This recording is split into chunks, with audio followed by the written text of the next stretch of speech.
el Diálogo Popular Virtual de Santiago, encabezado por el expresidente de la República, doctor Leonel Fernández Reina, junto a destacados panelistas invitados en esta noche. Muy bien, gracias. Es bueno hacer saber todos los medios que están enlazados con nosotros y reiterarles las gracias, mil gracias, de verdad que sí, a todos esos medios que de una forma u otra nos permiten hacer saber lo que expresa el doctor Leonel Fernández Reina. Doctor, hay una parte muy importante, nosotros que estamos olfateando lo que huele a pueblo, lo que expresa el pueblo, lo que dice la gente, y es sobre los trabajadores chiriperos, podríamos llamarles, o trabajadores populares, los que no tienen esa consagración realmente a trabajar de frente en una empresa y hacen el día a día. Quisiéramos el desglose de su posición sobre esta parte. Sí, Nelson, por supuesto que este es el sector más afectado por lo que ocurre, ¿verdad? Porque se dice, no solamente viven en la calle, sino que viven de la calle. Así es. Su supervivencia depende de lo que hagan en el día a día. Y ahí, por supuesto, está lo que se llama el sector informal de la economía, porque no tienen una verdadera inserción en el mercado laboral. Son estas personas. Entre eso están, por ejemplo, los choferes de carros de concho, ¿verdad? Que tengo entendido que en Santiago hay unas 6.700 unidades de vehículos públicos de carros de concho. Así es. Eso tienen que ganarse la vida en el día a día, en la calle. De esos 6.700 carros de concho, en estos momentos, tengo entendido, solamente están operando el 10% de esos vehículos. Pero también tiene que ver con el comercio formal, ¿no? En ese comercio formal, que tiene una diversidad de opciones posibles. Pero aquí tenemos en el panel, ¿verdad?, a una persona que, además de abogada profesional, es comerciante y está en el negocio de repuestos de vehículos de motor. Y también tenemos con nosotros al presidente de la Central Nacional de Trabajadores del Transporte, nuestro amigo Juan Marte, y también, por supuesto, Gracie Vázquez. Sobre ellos vamos a hablar de estos temas. Así es. Empecemos con el caso del transporte, ¿verdad, Nelson? Y a ver si nuestro amigo Juan nos transmite alguna impresión de qué exactamente está ocurriendo con los trabajadores del sector transporte en Santiago.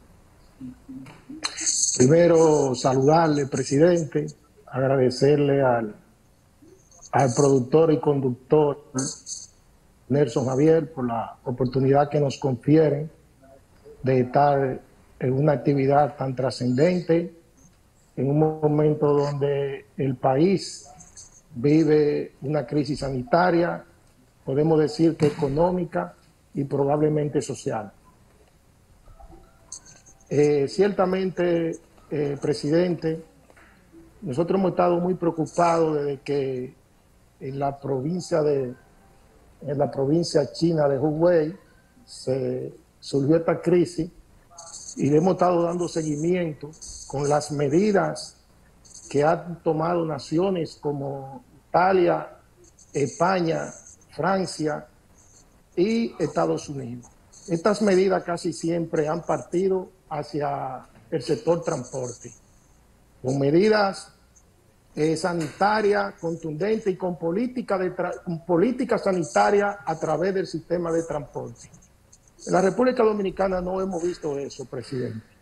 A pesar de la que de nosotros, a pesar de que ciertamente aquí tenemos 6.600, casi 6.700 carros de concho, pero también están los taxistas, que son unos 8.000, entre los que trabajan por aplicación y los que trabajan de manera estacionaria en compañía. Está el transporte escolar, están los guagüeros del Cibao, está el transporte suburbano e interurbano, donde no ha llegado una política clara y definida de parte del Estado dominicano, tendente a proteger al transportista y tendente a proteger al usuario, que creo que es muy importante. En principio, el gobierno entendió que a través de acciones sociales se podía comenzarse una política de transporte e inició con una especie de ayuda, utilizando como plataforma la base de datos del 2008 que usted inició, porque hay que decir que fue usted que inició esos planes sociales hacia los transportistas con la tarjeta Bonogá, pero se usó esa plataforma para llegarle a algunos transportistas y ciertamente le ha llegado como a un 12% de los transportistas del concho, y ese no es todo el transporte. Algunos de ellos ya retirados del sistema de transporte, que viven en Nueva York, pero allá le ha llegado, la ayuda parece para ellos. Quiere decir que más del 88% de los transportistas no tienen esa ayuda social de los transportistas del concho, pero hay una ausencia total en el transporte escolar, en el transporte suburbano, en el transporte interurbano, en los taxistas y en los guagüeros. Los taxistas en la República Dominicana son 42,000. Bueno, ya no serán 42,000 porque el compañero Rafael Amparo, taxista de Nagua, murió con los mismos síntomas del coronavirus, aunque no aparece en las conferencias que da el ministro de Salud. Ese murió en Nagua. De igual manera no aparece en los récords y en la nómina del transporte escolar Carmelo López, que murió en Puerto Plata. Ese compañero murió en Puerto Plata con los mismos síntomas del coronavirus. De igual manera han muerto en rutas urbanas de aquí y en el sector taxi por compañía. Quiere decir que nosotros esperamos del Estado Dominicano una política clara y contundente en materia de transporte, tendente a preservar la vida de los transportistas y tendente a que los transportistas no sean un vehículo de propagación de esta pandemia que azota a la humanidad. Y entendemos, Juan, que la situación de los transportistas hoy día es particularmente difícil, porque con una política de confinamiento la gente está aislada, no está circulando. Y por consiguiente han sido días en que no se ha sentido la presencia del transporte en las ciudades, en las calles, por esta situación. Incluso hoy fue que se levantó la posibilidad de que se pueda viajar interurbano, de que se pueda viajar a los pueblos del interior y hacia la ciudad capital.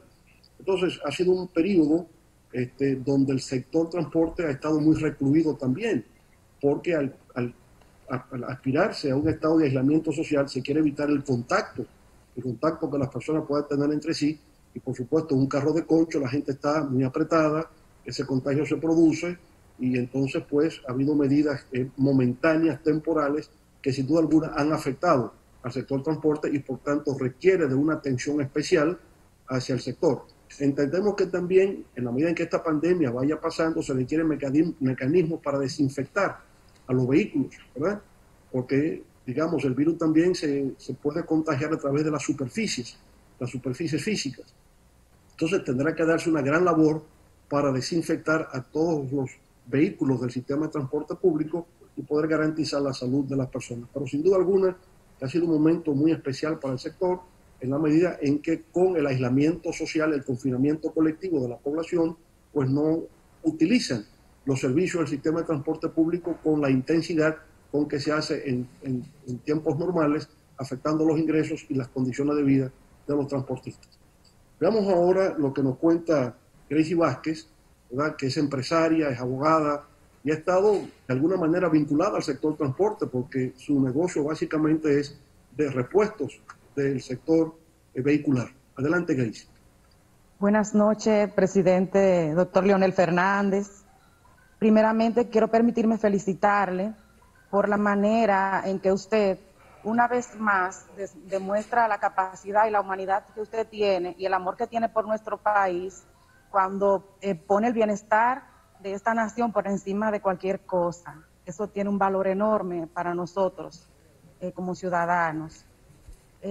Primeramente, si bien es cierto que lo primero que nosotros debemos garantizar es la salud de todo, razón por la cual nosotros como comerciantes nos vemos en la necesidad de acatar las órdenes de las autoridades siguiendo el protocolo de quedarnos en casa. Pero eso conlleva a que unos 2.700 entre 3.000 talleres, que son los que funcionan en la región del Cibao, y si nos vamos a referir a nivel nacional son unos 7.000, pero nos quedamos en la región del Cibao, que es donde estamos refiriéndonos esta noche. Esto conlleva a unos 4.000 empleados mecánicos que están en casa, sin empleo, a través de que va pasando el tiempo y nosotros vamos viendo cómo se incrementa la crisis y es preocupante para nosotros. Entonces nos veamos en la situación de tener que suspender a esos empleados y para podernos acoger al programa del Ministerio de Hacienda. Pero el caso no se da para todos, porque en el área automotriz también hay muchos negocios que son informales y esto no está dentro de las condiciones que se dan para acogernos a este beneficio. Entonces, es preocupante porque esto va a repercutir de una manera muy negativa en la economía, no solamente de nuestro país, sino mundial.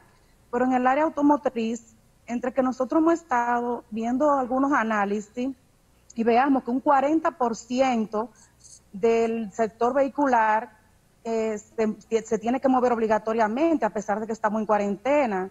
¿Por qué? Porque ahí están, por ejemplo, los vehículos de salud pública, esos vehículos de compañía, de alimentos y eso, que también requieren de mantenimiento, que requieren de que estén en condición para poder dar un mejor servicio. Entonces, quisiéramos ver cuál es la posibilidad que existe de que algunos talleres puedan, acogiéndose al protocolo y a las normas, que es lo más importante para prevenir que se siga expandiendo el COVID-19, que se puedan comenzar a operar. Quizá no con todo el personal, pero para ver cómo vamos apaleando esto, porque la verdad es preocupante. Cuando nosotros tenemos que pensar en que hay un empleado nuestro que está en casa, que no tiene el alimento para su familia y que tampoco nosotros podemos proveérselo porque estamos atados de pie y manos, porque no estamos produciendo. Claro, yo diría, Gracie, ahí que es algo que uno va viendo en el día a día. Por ejemplo, en la ciudad de Wuhan, donde empezó el problema, donde empezó la diseminación del virus, ya entraron plenamente a circular, ya se están integrando a la actividad diaria. Lo que significa que lo peor pasó en el caso de Wuhan.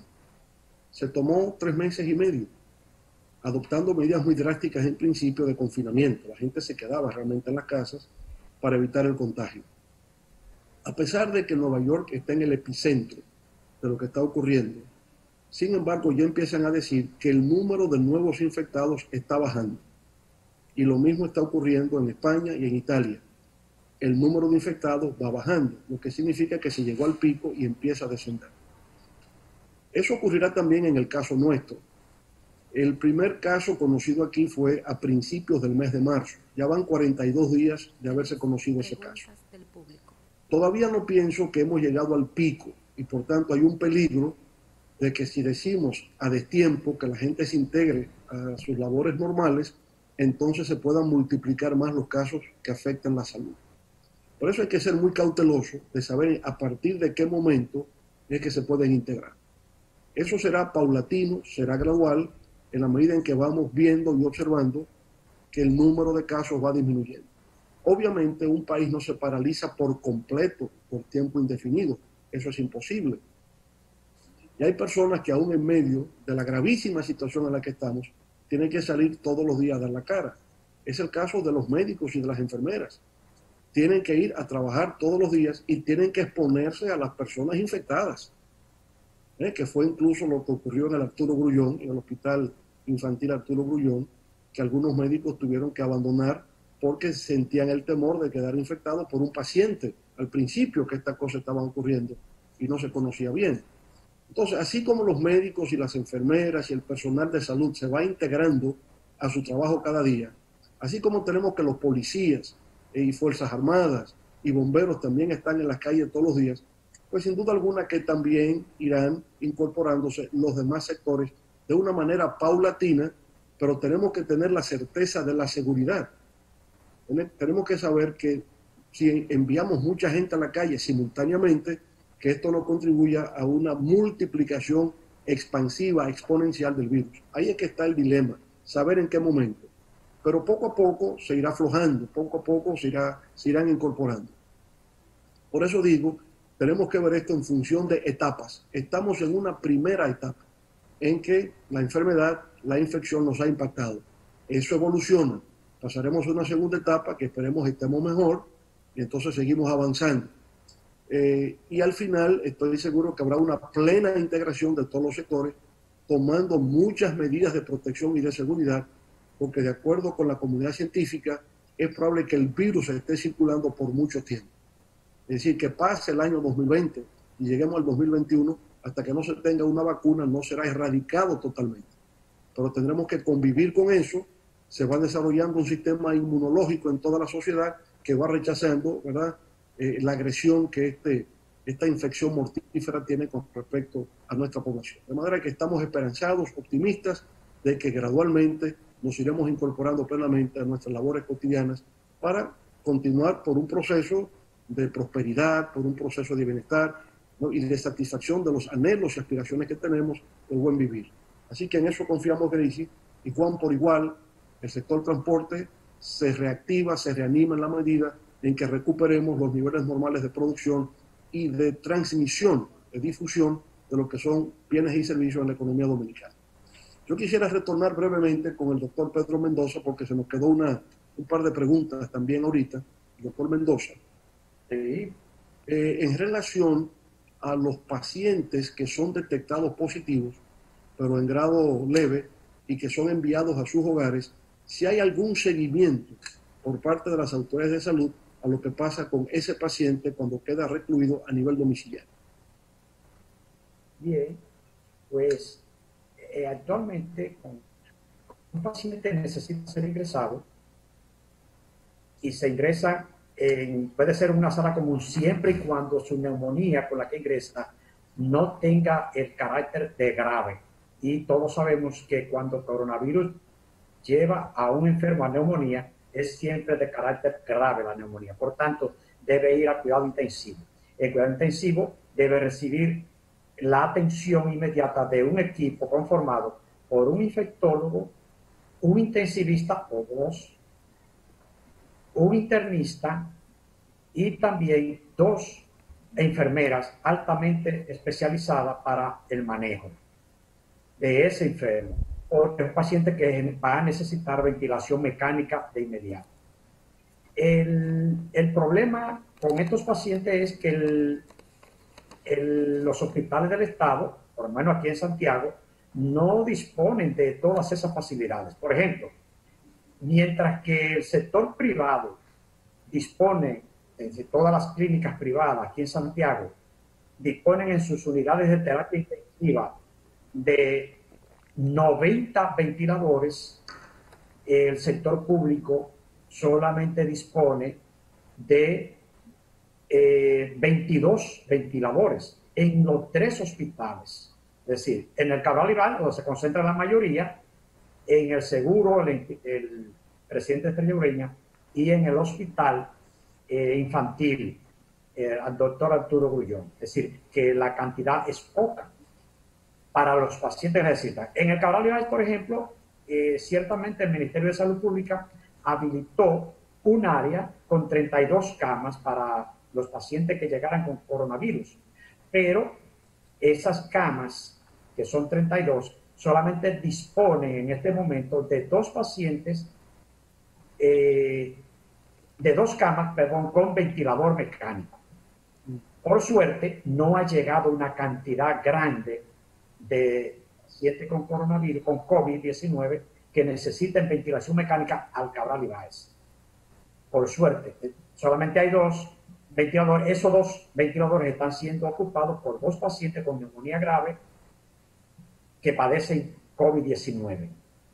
Pero el hecho es que debió haberse preparado, o deberíamos estar preparados para recibir no 2 pacientes, sino por lo menos 20 pacientes con neumonía grave. Si llegaran a presentarse, vamos a suponer, pues no habría oportunidad de darle tratamiento con ventilación mecánica a todos esos pacientes.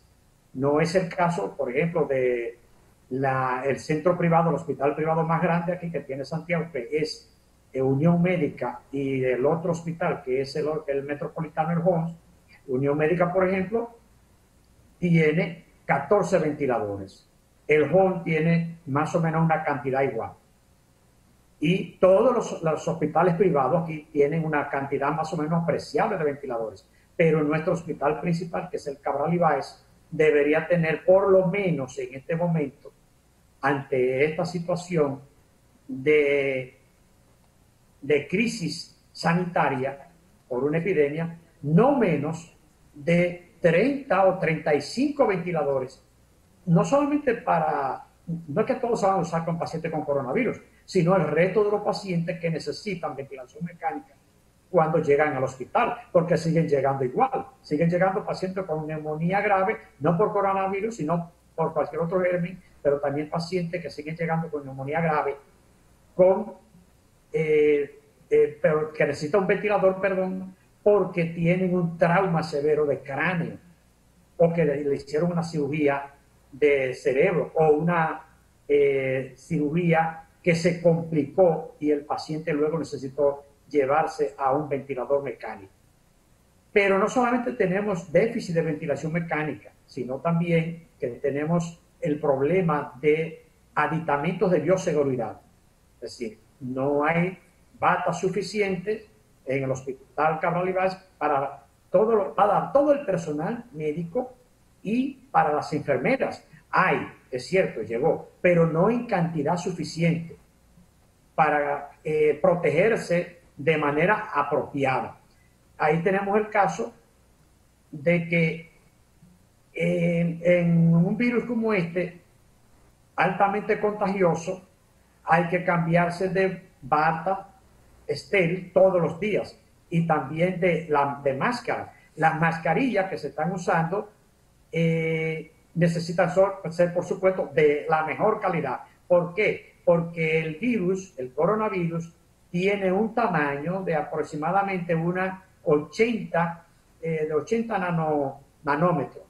Entonces, cualquier mascarilla sencilla, el virus la puede traspasar. Pero ya usted estuvo precisando inicialmente que el virus resiste hasta 2 horas y 3 la desecación a donde cae, en cualquier superficie dura. Por eso el médico intensivista, el cirujano, el infectólogo, el neumólogo, el anestesiólogo que tiene que estar al frente de ese paciente necesita tener no una mascarilla de tela, sino una máscara hecha en plástico duro, cuestión de que el virus no pueda, si el paciente estornuda, si tose, fuerte. Es lo que llaman de alguna manera, no, doctor, los equipos de protección personal de catalogación clínica. Correcto. No es cualquier cosa. No es cualquier cosa, no es cualquier cosa, sino para que haya protección. Entonces, cuando se dice que los médicos, me sorprendió que el ministro de la Presidencia está diciendo, los médicos no deben dejar a los pacientes a los hospitales solos. Ok, eso es cierto, eso es verdad. Claro. Pero si tienen bioseguridad, si tienen protección, el médico está para eso, para atender al enfermo en cualquier circunstancia, claro, pero con la debida protección por el hecho de que el virus es altamente contagioso y se expone por eso. Y ya hay muchos médicos y enfermeras que se han enfermado justamente por el contagio con el virus. Ya eso es un fenómeno que existe en la República Dominicana. Hay más de 60 médicos que están en aislamiento y otros están ingresados precisamente porque se contagiaron por no tener o por no disponer de equipo de bioseguridad apropiado. Entonces, ese es algo que falta. Sí, en general lo que estamos viendo es que ha habido muchas precariedades, ha habido muchas deficiencias, se va mejorando en el tiempo, pero de hecho hay carencias, hay debilidades. Hay carencias. Muchas carencias, muchas debilidades que no nos colocan, digamos, al nivel óptimo requerido para enfrentar un fenómeno de esta magnitud y de este escalamiento. Correcto. Y vuelvo a insistir en lo que dejé trunco a la primera pregunta que usted me hizo, sí, con respecto a la prueba de diagnóstico. Y es una prueba de sensibilidad que no se siga haciendo porque se gasta más de la cuenta sin ser necesario. Prueba de especificidad, que es la PCR. Se debe ser prueba de sensibilidad para detectar a tiempo todo el que esté positivo, el que es verdaderamente positivo. Y que la prueba de además, PCR... con esa prueba podemos alcanzar o abarcar a un mayor número de la población. Correcto. Y por tanto tener mejor perspectiva de cuál es la realidad. De cuál es la realidad. Y no estar subregistrando casos y por consiguiente no poder diseñar una verdadera y auténtica política pública de contención del virus. Precisamente, eso es correcto. Doctor Mendoza, muchas gracias. Pasamos de nuevo a Nelson Javier. Gracias, gracias, doctor Fernández. Muy atinado este conversatorio, de verdad que sí. Doctor, quiero que preste atención a esta voz del pueblo que le quiere hacer una pregunta desde Villa González. Por supuesto que sí, nos escriben desde Villa González con varias inquietudes. La primera de ellas es, líder, ¿cuál es su posición ante un pueblo exigiendo su dinero de la AFP? Bien, este es un tema que ha estado surgiendo, ¿verdad?, en estos días y que resulta muy controversial, porque comprendemos perfectamente las necesidades que existen en estos momentos y que entonces hay algunas personas que quisieran disponer en lo inmediato de algunos recursos para paliar su situación y que eso provenga del fondo de pensiones. Bueno, yo pienso que sin duda alguna que esa es una aspiración comprensible que se puede tener, pero va a requerir un debate más intenso porque también tiene, digamos, algunas reflexiones en el sentido de que de adoptarlo, ¿quién tomaría la decisión? Porque ese dinero de los fondos de pensiones es un dinero que no es del gobierno, ese es un dinero de los trabajadores. Correcto, ese dinero pertenece a los trabajadores. Entonces está la impresión también de que si se hace uso de ese dinero ahora por parte de los trabajadores, podría en el futuro quedar completamente sin recursos. Se ha ido planteando una solución que puede ser interesante, porque además de los fondos de pensiones, tenemos recursos en el llamado sistema de riesgos laborales. Okay. Esos recursos abarcan más o menos unos 30.000 millones de pesos. Administradora de riesgos laborales. Ese dinero tampoco es un dinero del gobierno. Ese es un dinero para los trabajadores. Entonces lo que siento es que con los 8.500 pesos que se está ofreciendo a los trabajadores que tienen sus contratos hoy día suspendidos, les resulta insuficiente porque eso está por debajo del salario mínimo de las microempresas, ¿verdad? Entonces, podríamos llevar a aumentar eso, o sea, los 8.500 que va a salir de riesgos laborales, no es del gobierno, sino de riesgos laborales, poder aumentar ese dinero con el gobierno solicitando un préstamo y completar hasta 15.000, 13.000 pesos, ¿verdad?, que sería el salario mínimo de las medianas y de las grandes empresas. 17.000, 15.000 y los 12.000 y tantos. La cifra más o menos. Con eso podemos lograr aumentar los ingresos de los trabajadores que en estos momentos están suspendidos, que llegan como a 700.000 aproximadamente, sin que ellos tengan que hacer uso de sus fondos de pensiones, sino que les venga por la vía de riesgos laborales, aumentando sus ingresos. Y lo mismo entonces podría ser con algunos trabajadores del sector informal, que se logre la ampliación de la tarjeta de solidaridad siendo financiada con préstamos del gobierno internamente a la banca nacional, con el Banco Central, y de esa manera nuestros trabajadores hoy día reciben un dinero que no tienen para mejorar su condición de salud y así también preservar los otros recursos para cuando estén en total jubilación y estén necesitados también en el futuro de esos recursos. Esto, por supuesto, sometido a discusión, a debate. Lo que queremos es preservarle al trabajador sus recursos a futuro, pero que en la actualidad también pueda recibir un dinero que le permita vivir con cierta dignidad y decoro en el momento actual. Esas son las ideas que estamos discutiendo para ver cómo mejor podemos contribuir a la supervivencia de los trabajadores dominicanos. Muy bien, diálogo popular con el expresidente Leonel Fernández Reina, y la cara del pueblo quiere expresarse de una manera muy especial. Y una de esas voces es el distinguido periodista amigo Ramón Paulino. Buenas noches, Ramón, ¿cómo está?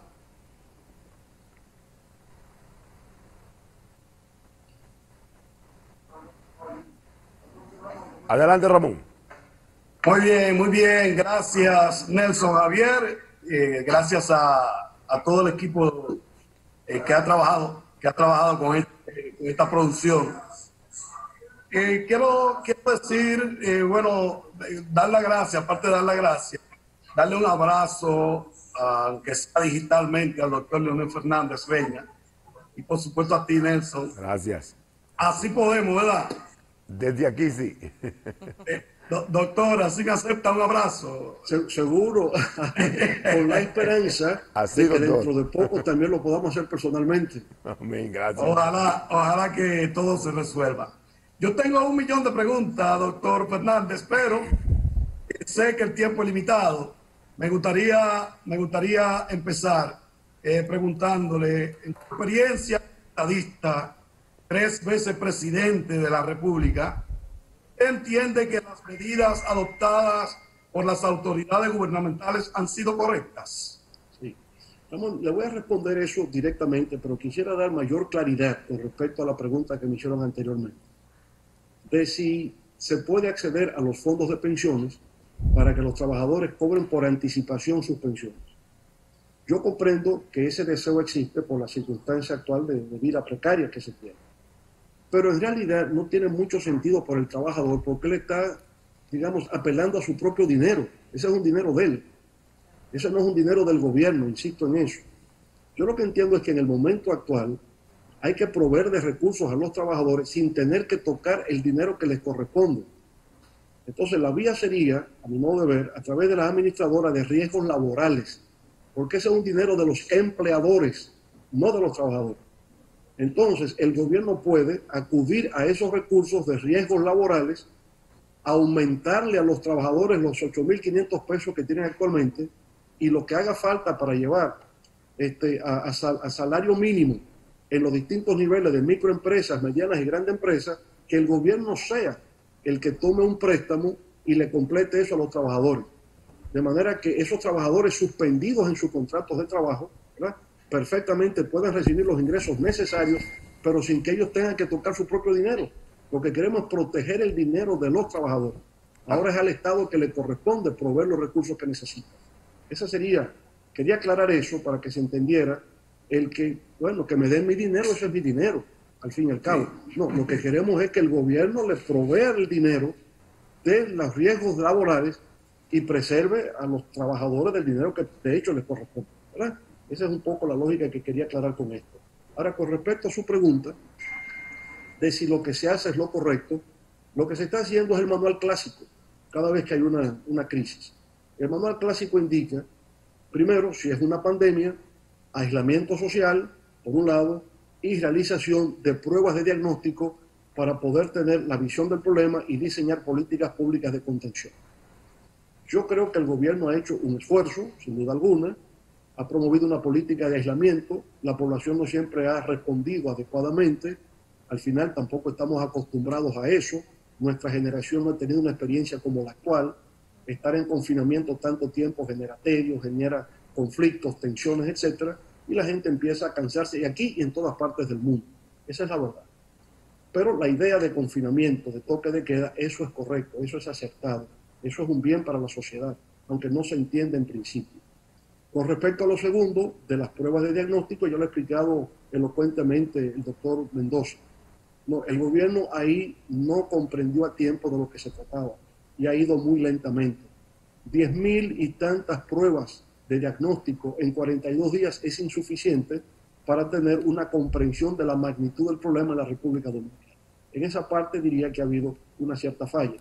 Una falta de comprensión conceptual en principio, porque las pruebas no son solo para saber de una persona como tal, sino identificar a esa persona como parte de un cuadro general que me permita tener la data y la información acerca de lo que significa esa enfermedad y poderla contener en su propagación. En la parte económica, insisto, es el manual clásico: liquidez a la economía, protección social a distintos sectores. El gobierno, en medio de las limitaciones que tiene el Estado Dominicano, ha adoptado una política. Yo creo que va en la dirección correcta. Nosotros ahí hemos hecho sugerencias de cosas a realizar y hemos visto que el gobierno ha asumido algunas de nuestras sugerencias, lo que nos genera ciertamente satisfacción en ver que se ha escuchado algunas de las cosas que se dicen, ¿verdad? Ahora, hay también unos recursos limitados del Estado Dominicano. Esto no podrá extenderse por 90 días solo con recursos del Estado. resultarían insuficientes. Una economía paralizada, los ingresos fiscales disminuyen, pero el gasto se amplía. Llega un momento en que ya hace agua. Entonces ahí es que viene el componente internacional. Y creo que el gobierno debe estar trabajando en cómo acceder al Fondo Monetario Internacional, al Banco Mundial, al Banco Interamericano de Desarrollo, ¿verdad? Acceder a recursos frescos que permitan la reactivación del crecimiento y la estabilidad macroeconómica en República Dominicana. Yo creo que ese es el manual de cómo se gerencia una crisis desde el punto de vista económico y social. Doctor, y con respecto al toque de queda 24 horas, es un clamor nacional. ¿Qué usted haría si fuera usted quien tuviera que tomar una decisión con respecto a eso? Sí, mire, eso es lo que se ha estado haciendo. Primero se hizo en China, ¿verdad? Se hizo en Wuhan, se hizo en la ciudad de Wuhan y en la provincia de Hubei, que fue donde nació todo esto. Claro, en China, ¿verdad? Hay un gobierno autoritario que impone por la fuerza y el que no se somete, pues, tiene consecuencias. Pero también se ha llevado a cabo en Italia, se ha llevado a cabo en Francia. Ahora, ¿por qué también ahí? Porque la gente empezó a ver la gravedad del problema. Cuando ve que la gente se está enfermando, que se está muriendo, no hay que repetirlo mucho, la gente se recoge, porque sabe que esta enfermedad puede afectar a cualquiera. Entonces, en la medida en que la gente no percibe que es así todavía, aunque ya hay evidencias muy claras, irrefutables, de que ya aquí es así, entonces, si usted quiere salvarse, si usted quiere estar al resguardo, no quiere enfermarse, usted toma las medidas del lugar. De manera que la realidad se va imponiendo. Y si la gente aún no entiende por qué este fenómeno no ha llegado a su pico aún todavía, se entenderá en la realidad. Yo creo que sí, el confinamiento, ¿verdad?, lo ha sugerido el Colegio Médico Dominicano, confinamiento total es lo que la regla manda. No se ha hecho así por la otra situación, que es el tema económico y social. Habría que crear una logística de distribución de alimentos, una infraestructura de cómo acceder a satisfacción de necesidades básicas que quizás el gobierno no tiene a mano, y entonces queriendo resolver un tema agrava otro. Y ahí viene lo que decíamos al principio del programa, la disyuntiva en que me mata el virus o me muero de hambre, que no es la disyuntiva. Es como crear una conjunción o convergencia de esos factores. Te protegemos del virus, pero también te garantizamos tu supervivencia a través del suministro alimenticio. Y ahí es donde está, digamos, la clave para poder sortear esto. Pero en definitiva, Ramón, entender que pasamos por etapas. Estamos ahora en una primera etapa. Yo entiendo que esta primera etapa la estaremos pasando terminando el mes de mayo, principio de junio. Ya para junio la cosa tiene que ir en descenso. Para julio tendremos elecciones y para que la población vaya a las urnas y haga filas y pueda votar, pues ya la cosa ha tenido que la curva tiene que ir bajando, porque de lo contrario sería imposible realizar elecciones donde acudirán millones de personas a ejercer el sufragio. De manera que esta es la manera en que lo veo. Son etapas distintas que vamos a atravesar en el enfrentamiento de esta pandemia. Doctor, por mi parte, yo sé que lo hemos visto concentrado más en el tema de esta pandemia que está afectando al mundo y, por supuesto, a la República Dominicana. Pero en el día de hoy fue presentado el informe, no sé si seguramente que usted ya tuvo la oportunidad de verlo, sí. El informe de la Organización de Estados Americanos fue presentado, la Junta lo recibió y me imagino que ya usted lo habrá visto. Lo tengo aquí en mis manos, Ramón, pero todavía no lo he leído completamente. Mira lo que dice el informe, sí. uno de los párrafos que dice el informe. El equipo auditor no encontró evidencia de ataque externo, sabotaje o intento de fraude. Dada la circunstancia, la mañana de las elecciones, era imposible continuar con la jornada por lo que la suspensión decidida por parte del Pleno de la Junta fue correcta. El mal diseño del software, sumado a no haber contado con herramientas para detectar y prevenir la falla y no haber podido mitigarla a tiempo, reflejan también la ausencia de protocolo y la falta de aplicación de buenas prácticas. ¿Qué usted tiene que decir con respecto a eso? Sí, bueno, le diría lo siguiente. No he leído el texto, por tanto no puedo dar una opinión definitiva, tengo que leerlo con cuidado y con calma, pero por lo que usted dice, si en ese informe se habla de un mal diseño del programa de software, ya hay una falta imputable. Ya. Sí. ¿Por qué razón? Porque decíamos desde lo que pasó en octubre que ese software, ¿quién lo elaboró? El equipo técnico de la Junta Central Electoral. Esa no es función de equipo técnico de un órgano electoral. Lo que normalmente se hace es que se hace una licitación pública internacional. y empresas con la experiencia en el diseño de programas de software para procesos electorales lo proveen. Y aún así se realiza una auditoría técnica preventiva para saber. Entonces, ni se hizo para el 6 de octubre en las primarias del PLD, ni se hizo tampoco ahora. De manera que un diseño defectuoso, el programa de software, hay que ver por qué fue defectuoso. Y eso quizás no lo dice el informe, tendría que ver. ¿Por qué fue defectuoso? ¿Fue defectuoso adrede? ¿No lo fue adrede? Son elementos subjetivos, pero que indican mucho. En todo caso, fue un fracaso lo que se produjo, porque a pesar de que todo el mundo estuvo de acuerdo en principio, todos los partidos, nosotros inclusive, de que el voto automatizado representaba un avance en la democracia dominicana, porque era la democracia electrónica, es el mundo de la tecnología. Sin embargo, hay que tomar medidas de rigor para garantizar calidad, transparencia e integridad. Y eso nunca se hizo. Ni se hizo el 6 de octubre, ni se hizo para el 16 de febrero. Doctor, muchas gracias. Mi abrazo digital. El abrazo digital. Qué bien. Qué bien. Cocodrilo, mi abrazo digital. Gracias, muchísimas gracias al doctor. Ya estamos en una segunda parte. Vamos a otra pausa, si me permite, doctor Fernández, donde daremos a conocer un corte actual con la vivencia que tiene el país y que es esbozado por el presidente Fernández. Adelante, venimos ahora.